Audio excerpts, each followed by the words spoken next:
நான் உங்கள் சிப்பிப்பாறை ஜோதிடர் சாதி ராகவன் ஜெயபாலாஜி. தசமி திதியில் போய் பிறந்தவர்கள் கருப்பு எள் தானம் பண்ணுவது நல்லது.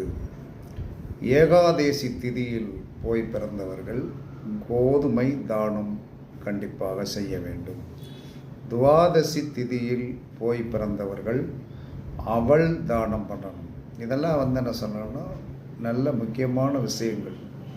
அப்போ தன்னுடைய பிறந்த திதிகளுக்கு இன்னதான் தானம் பண்ணணும்னு ஒரு சூத்திரத்தை என்ன சொல்கிறான்னா நம்ம முன்னோர்கள் சொல்லி வச்சுட்டு போயிருக்காங்க. அதனால் தசமிக்கு கருப்பு எள், ஏகாதசிக்கு என்ன சொன்னால் கோதுமை, துவாதசிக்கு என்ன சொல்கிறான்னா அவள் தானம் செய்தீர்கள் என்று சொன்னால் கண்டிப்பாக திதி விதியை மாற்றும். வாழ்த்துக்கள்.